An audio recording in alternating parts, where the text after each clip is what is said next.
Mike's Excavation, Mike speaking. The voice was gruff, sounded like gravel rolling downhill. Yeah, hi Mike. Phil Thompson here. Need a quote on some fill dirt delivery. Sure thing, Phil. How many yards you need? What's it for? Filling a hole? Building up a berm? More like top dressing, I fudged. Whole backyard. Need about, say, 30 cubic yards? Mike whistled. 30 yards? For top dressing? That's a heck of a lot of dressing, pal. You sure? What kind of dirt you looking for? Whatever you've got that's cheap, I said. And, holds water really well, like really well.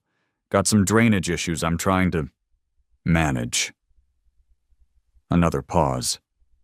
I could almost hear Mike scratching his head through the phone. Holds water, huh? Got some fill dirt with a high clay content.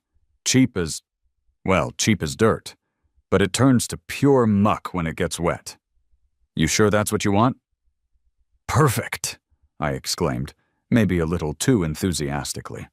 30 yards of your finest water-retentive clay-filled dirt, please, dumped right in the middle of the backyard. Ooh, right in the middle, Mike repeated slowly. Okay, buddy. Your yard, your muck. Delivery Thursday, okay? Thursday is perfect, Mike. My house. Standard suburban split level in Maple Creek, USA. Nice enough neighborhood, mostly quiet folks, except for the occasional garage band incident down the street. My yard. Nothing special, honestly. I try to keep the grass cut, pull the weeds most of the time. My big horticultural achievement was a small flower bed near the patio, where I'd managed to keep some petunias alive for 2 consecutive seasons.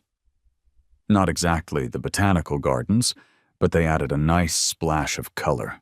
My pride and joy, in a low-key suburban dad kind of way.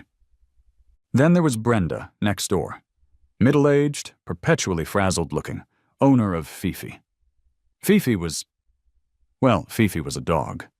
A medium-sized terrier mix, probably, with that boundless, chaotic energy only truly annoying dogs possess. And Fifi, according to Brenda, was an adventurous spirit with a love for exploring. Translation: Brenda opened her back door and let the dog run wild, treating the entire neighborhood as Fifi's personal chew toy and restroom, especially my yard. It started subtly. An occasional gift left near the property line. A suspicious-looking hole near the azaleas. I'd sigh, clean it up, maybe mention it politely to Brenda if I saw her. Oh, heavens, Phil, she'd gasp, hand fluttering to her chest. Was that Fifi? Naughty girl, she just gets so excited chasing squirrels she forgets where she is. Followed by zero change in behavior. But then it escalated.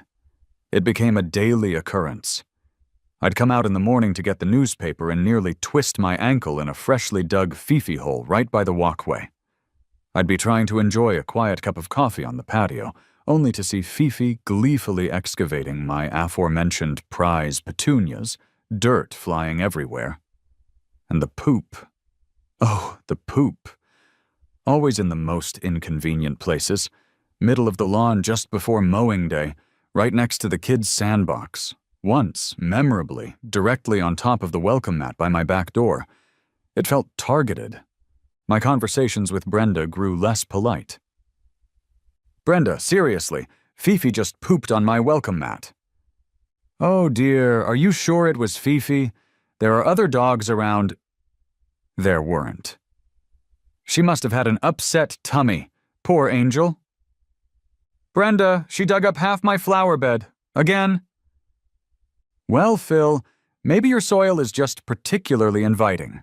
You should take it as a compliment. Compliment? Lady, the only compliment I wanted was for her to put her dog on a leash like a normal human being.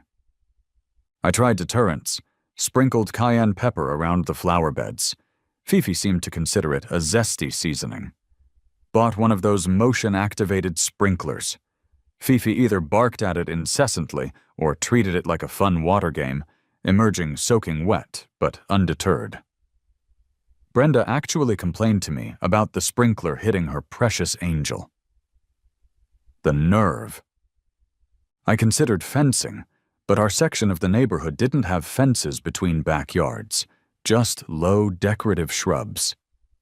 Putting up something tall enough to stop Fifi would require HOA approval, and knowing my luck with Karen from my last neighborhood dispute— wait, different story, forget Karen. That process would likely involve sacrificing a goat to the Architectural Review Committee, and still getting denied because the fence posts weren't the precise shade of approved taupe. I did try some of that low green wire garden fencing around the petunias. Fifi treated it like a minor inconvenience, pushing it over or digging under it within hours. I called animal control, twice, explained the situation, the constant trespassing, the digging, the deposits. They were sympathetic but explained the local ordinance required them to witness the dog running at large, or for me to have documented proof of multiple instances within a short time frame. Honestly, sir, the officer sighed, these neighbor disputes over pets, they're tough. Best bet is usually working it out directly. Yeah, tried that. Failed miserably. Both times I called, by the time the animal control van cruised slowly down the street, Fifi was, of course, safely back inside Brenda's house, probably peering out the window with feigned innocence. Brenda likely even offered the officer lemonade. I complained to the HOA, filled out the forms, attached photographic evidence of Fifi caught mid-dig. They sent Brenda a generic form letter reminding residents of the county leash law and the importance of respecting shared community spaces. It had about as much impact as a strongly worded letter to a hurricane. My buddy Dave, who thankfully lives across town and only hears about my suburban woes over beers, was unsympathetic in a helpful way. Dude, you gotta escalate, he advised. Go full passive-aggressive. Get one of those ultrasonic dog repellent things. Or, I don't know, start flinging Fifi's poop back into her yard. Tempting as that last option was, I still clung to a shred of civilized behavior. But I was nearing the end of my rope. My lawn looked like a minefield. My petunias were history. My backyard, my supposed sanctuary, felt like occupied territory. Every time I saw that little furball dart across my grass, my blood pressure spiked. Something had to give. The breaking point, the moment my sanity finally packed its bags and left without forwarding address, came during my annual 4th of July barbecue. It wasn't a huge bash, just family, a few friends, Dave and his wife. Kids running around, burgers sizzling on the grill, cheesy patriotic music playing softly. A perfect slice of Americana. We were just sitting down to eat at the picnic tables I'd set up on the lawn. Plates loaded with potato salad, corn on the cob, juicy burgers hot off the grill. My brother-in-law was reaching for the ketchup when it happened. Fifi. Like a furry, four-legged, heat-seeking missile, she shot out from behind Brenda's bushes, made a beeline for the table, leaped up with surprising agility, snatched a burger clean off my nephew Timmy's plate, and bolted back towards her own yard, trailing ketchup and triumphant yaps. Timmy burst into tears. My sister glared at me like I was somehow responsible. Brenda, emerging moments later, called out, "Fifi, you naughty puppy, did you make a new friend?" before disappearing back inside. That was it. The sheer, unmitigated gall. Ruining my lawn daily was one thing. Terrorizing my petunias, okay, fine. But snatching a burger from the plate of a crying child at my own family barbecue? Oh, hell no. The gloves weren't just off, they'd been incinerated. That night, after everyone had gone home, the mood sufficiently dampened by the great burger heist, I sat on my patio, staring out at the dark lawn, the scene of so many Fifi-related crimes. Reason had failed. Diplomacy was a joke. Deterrents were useless. Animal control was toothless. The HOA was worthless. What was left? Revenge? No, too direct, too confrontational. I needed something. Passive-aggressive. Something that would solve the Fifi problem without requiring constant vigilance or direct conflict. Something that would make my yard the last place Fifi or even Brenda would ever want to set foot in again. My eyes drifted across the lawn, imagining Fifi digging another hole. Digging dirt. And then it hit me.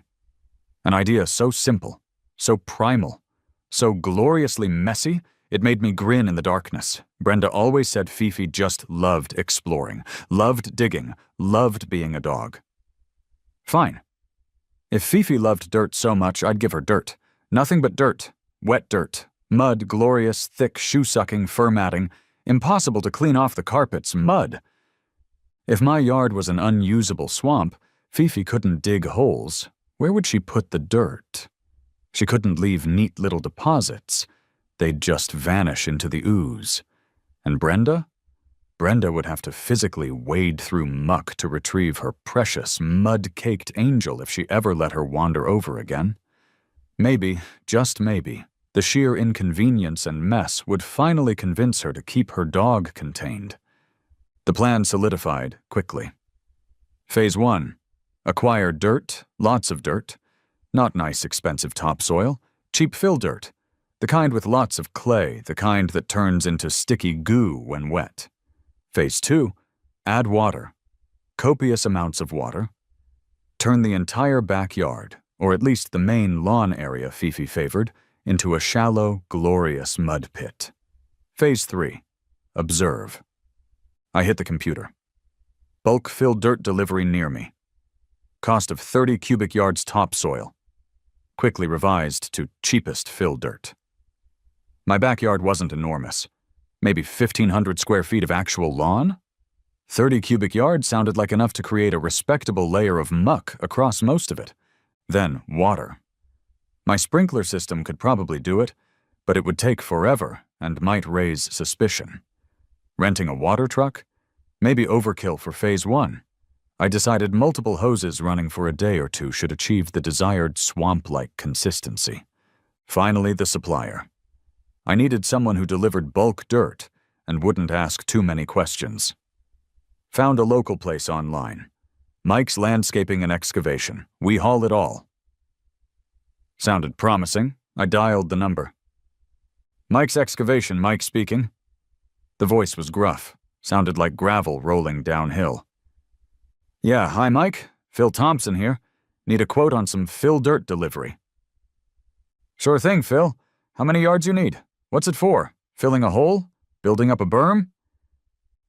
More like top dressing, I fudged. Whole backyard.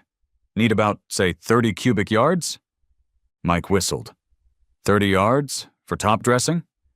That's a heck of a lot of dressing, pal. You sure? What kind of dirt you looking for? Whatever you've got that's cheap, I said. And, holds water really well. Like, really well. Got some drainage issues I'm trying to manage. Another pause. I could almost hear Mike scratching his head through the phone. Holds water, huh? Got some fill dirt with a high clay content. Cheap as dirt. But it turns to pure muck when it gets wet. You sure that's what you want? Perfect, I exclaimed, maybe a little too enthusiastically. 30 yards of your finest water-retentive clay-filled dirt, please. Dumped right in the middle of the backyard. Right in the middle, Mike repeated slowly. Okay, buddy. Your yard, your muck. Delivery Thursday, okay?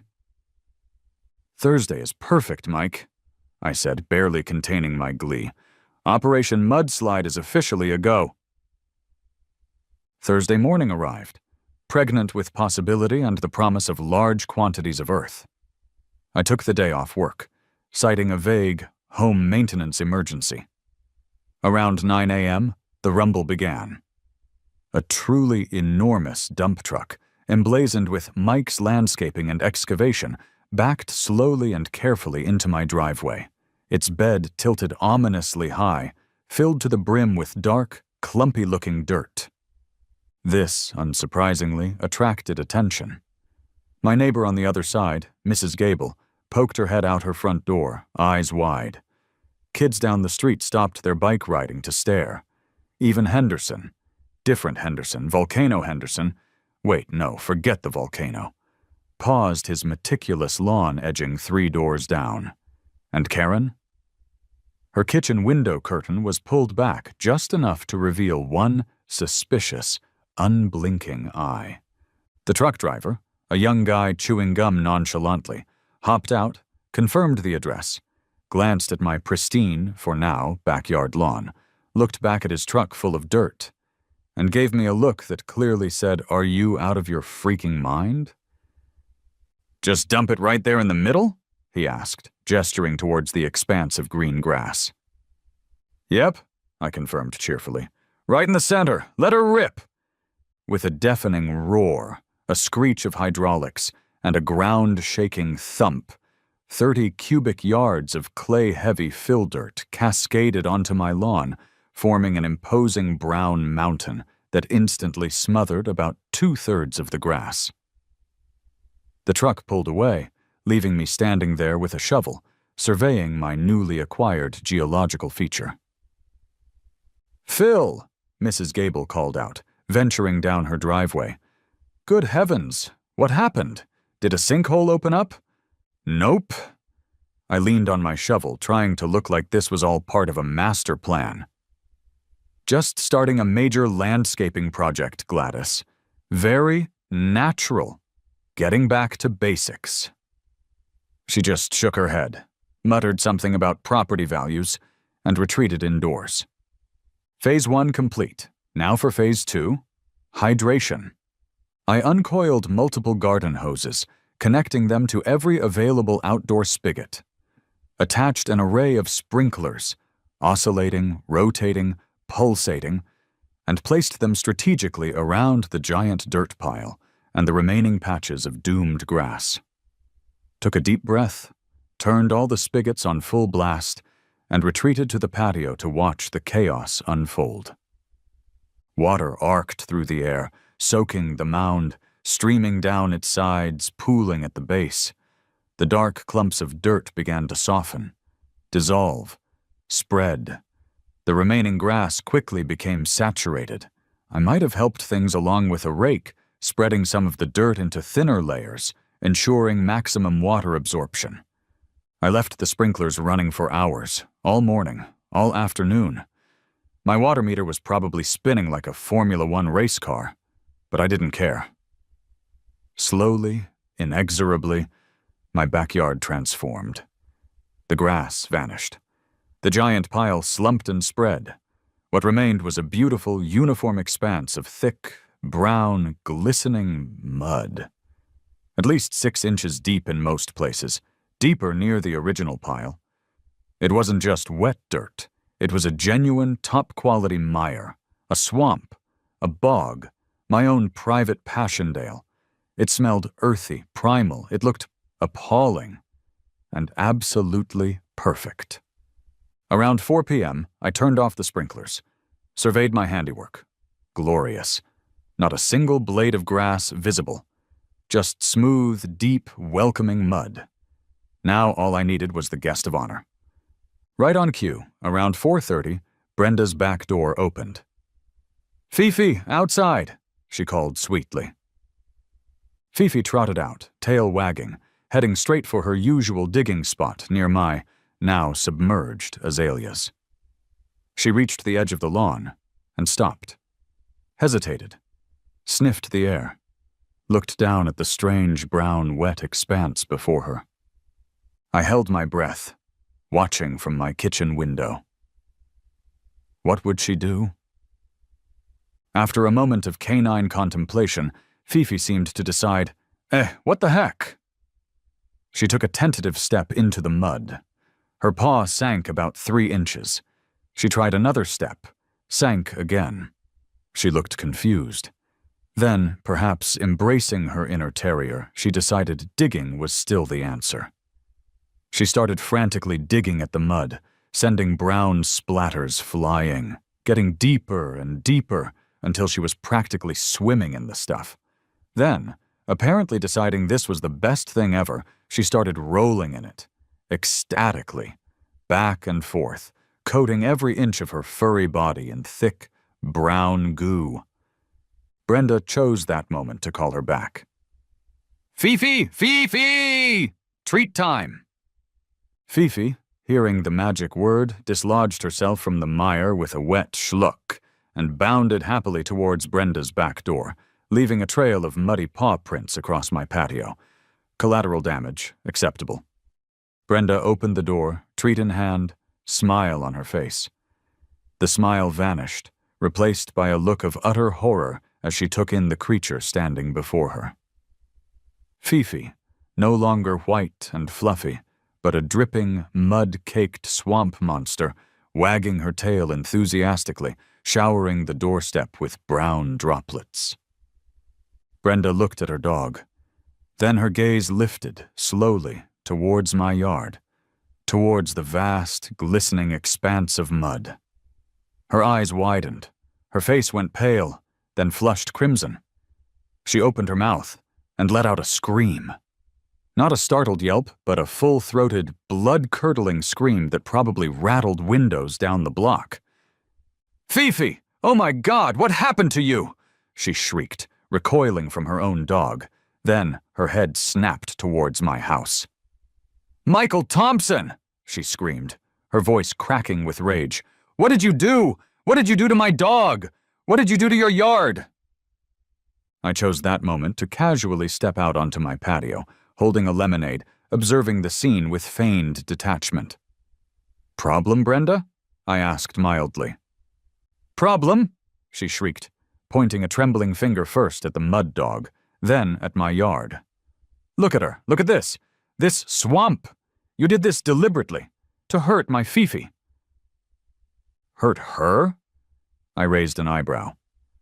"Brenda, Fifi looks like she had the time of her life out there, rolling, digging, just being a dog, as you always say." I took a sip of lemonade. "Seems my new natural earth landscaping is a big hit with the local fauna, though," I added thoughtfully, "cleanup might be a bit of a chore for you. Maybe keep her on a leash next time? Just a suggestion." Brenda just stood there, sputtering, incoherent with rage, while Fifi tried to shake off a gallon of mud onto her owner's pristine welcome mat. Oh, this was going to be good. The immediate aftermath of Fifi's mud bath was intense. Brenda, after somehow wrangling her dripping dog inside, I heard muffled shrieks and sounds of frantic scrubbing for the next hour, apparently got straight on the phone. To everyone. The HOA was first, naturally. Within 24 hours, I had a certified letter. Immediate remediation required. Failure to maintain approved lawn cover. It cited bylaws about maintaining grass, prohibiting excessive soil displacement, creating unsightly conditions, and, my personal favorite, potential negative impact on neighborhood drainage patterns. They demanded I immediately remove the excess soil material, restore the approved grade, and install approved sod or seed within 7 days, or face daily fines that would make my mortgage payment look like pocket change. Then came the city. Brenda, not content with just the HOA, had clearly called every municipal department she could think of. First, code enforcement. A weary-looking inspector named Frank, no relation to the volcano guy, different story, showed up, clipboard in hand. "Mr. Thompson?" he sighed, looking out at my glorious mud pit. "Got a complaint about, this." "Just doing some major soil amendment, Frank," I said cheerfully, leaning on a shovel I kept handy for effect. "Preparing for a whole new landscape design, really aerating the substrate." Frank squinted at the mud. "Aerating? Sir, it looks like you hosted a monster truck rally in a monsoon. The complaint alleges you've changed the grade and might be causing drainage issues for your neighbors." "Drainage? Impossible!" I declared. "The water is being fully absorbed by this highly beneficial layer of nutrient-rich clay composite. Thank you, Mudslide Mike. Frank walked the perimeter, peered towards Brenda's yard, which was slightly downhill, made some notes. Okay, look. Technically, large-scale landscaping can require grading permits if you significantly alter drainage, and the city does have ordinances requiring property owners to maintain basic ground cover to prevent erosion. He pointed at a spot where muddy water was slowly oozing towards the sidewalk. You need to contain this runoff immediately. Silt fence, berm, something, and you need to establish ground cover. Sod, seed, mulch, I don't care what, but mud isn't a permanent, acceptable ground cover. I'm issuing a notice to comply. You've got 15 days to show significant progress on erosion control and establishing cover. Great. Now the city was involved. But the real fun came a day later. Animal control. Again. This time, the officer looked even more tired than the last time, when Fifi was merely trespassing. Mr. Thompson, Officer Miller sighed. We're back. Received a complaint alleging your yard conditions are hazardous to animals. I blinked. Hazardous? It's dirt and water. And hazardous to what animals? The complainant's dog isn't allowed in my yard anymore. I haven't seen Fifi set paw over here since she took her mud bath. Yes, well, Officer Miller rubbed his forehead.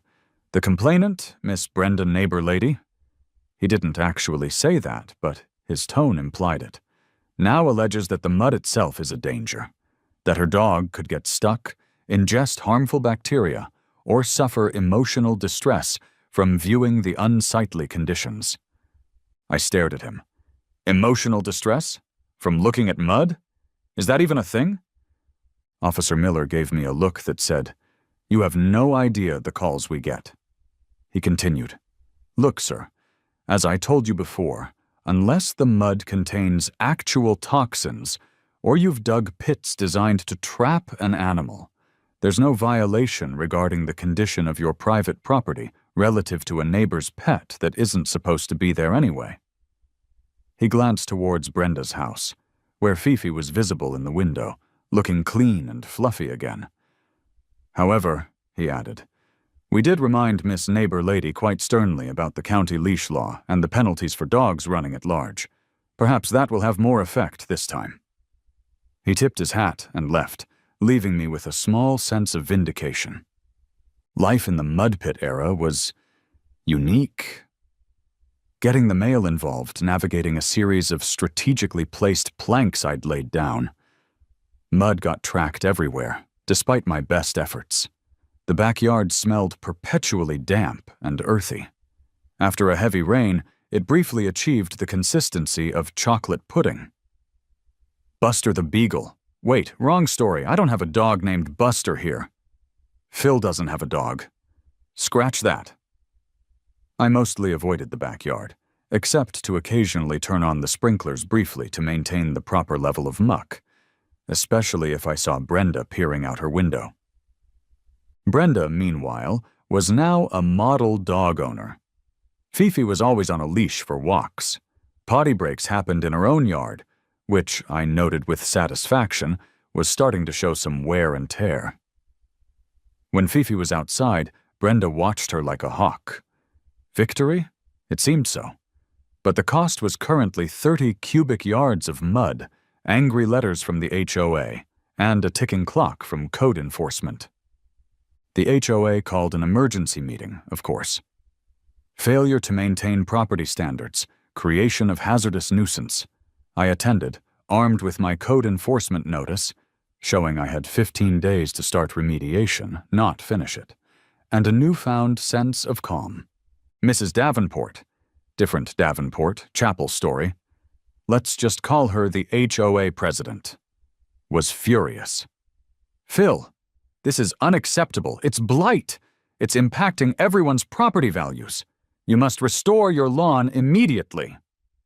I am complying with the city's notice to comply, I stated calmly. I am currently preparing the soil and developing a long-term ground cover plan as required. These things take time. It's a mud pit, sputtered Henderson. Volcano story. Man, these neighbors blend together. Let's stick with Brenda's ally. Maybe Mr. Sterling from the fence story makes a comeback? It's disgusting. Actually, I countered, clay soil is excellent for water retention, reducing runoff in the long term once properly amended and planted. I'm thinking a native wildflower meadow eventually, very eco-friendly. I might have made that up on the spot. They voted to fine me the maximum daily amount until the lawn was restored to approved standards, that is, grass. They threatened lawyers. I politely stated I was following city directives and would address the lawn situation in due course. It was a stalemate, but a muddy one. The Great Mud Offensive couldn't last forever, as much as I enjoyed the quiet satisfaction every time I saw Brenda walking Fifi on a leash down the actual sidewalk.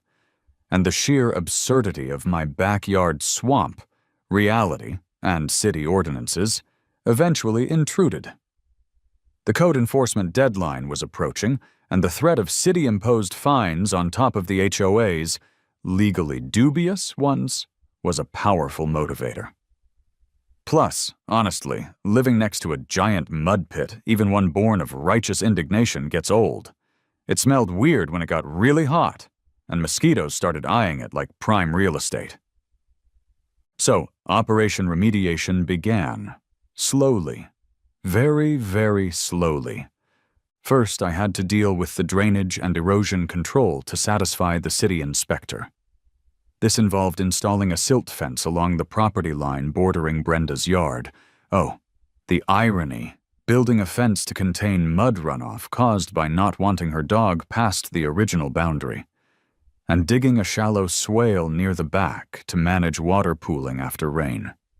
This bought me some time with Code Enforcement Frank, who seemed relieved I was doing something, even if it wasn't installing sod immediately. Then, the mud itself. 30 cubic yards is a lot of dirt. Removing it would cost a fortune. So, amendment was the key. I started mixing in huge amounts of compost and sand, trying to break up the heavy clay structure. Rented a tiller and spent several back-breaking weekends churning the muck, trying to introduce air and organic matter. It was slow, messy work. My yard looked less like a swamp now, and more like, well, like a really badly plowed field that had hosted a mud wrestling tournament. Progress? All the while, I watched Brenda, watched Fifi. The leash stayed on. The random yard invasions ceased completely. Fifi, when walked past my property, would pointedly look the other way, as if remembering her involuntary spa treatment. Brenda avoided eye contact, offering only curt nods if we happened to be outside at the same time. The message, it seemed, had been received. The mud had served its purpose. Once I was reasonably sure Fifi's trespassing days were over, I accelerated the remediation. More compost, leveling rake. Finally, grass seed. Lots and lots of grass seed. And straw. And careful watering, using significantly less water than Operation Swamp Thing, thankfully. The HOA fines kept arriving during this process, but my lawyer buddy advised me to just document my ongoing remediation efforts and Fifi's newfound respect for property lines and hold off on paying. Let them take you to small claims court over aesthetic fines while you're actively fixing the issue they couldn't solve, he advised. Bad look for them. Slowly, painstakingly, green shoots started to appear. First patchy, then gradually filling in. By the end of the summer, my backyard wasn't exactly a pristine putting green, but it was recognizably a lawn again. A slightly lumpy, uneven lawn, maybe, but green. I removed the silt fence. I submitted photos to the HOA and the city showing the restored ground cover. The city closed their case. The HOA, after some grumbling and one last threatening letter about ensuring the grass species was HOA approved, finally stopped the fines, though they never officially rescinded the old ones. I filed them away. So, where are we now? My backyard looks okay. The lawn is still recovering in spots, a testament to its muddy past. My relationship with Brenda is best described as frosty silence. We coexist. We ignore each other. But crucially, Fifi stays in her own yard. Mission accomplished. Was it the most mature way to handle the situation? Absolutely not. Was it rational? Don't make me laugh. Did it cost me a small fortune in fill dirt, water, compost, grass seed, tiller rental, and Advil for my aching back? You betcha. But sitting here now, on my patio, looking out at my blessedly poop-free, hole-free, mostly lawn, and seeing Fifi trotting happily on a leash down the sidewalk across the street, there's a certain muddy satisfaction in knowing that sometimes, when all else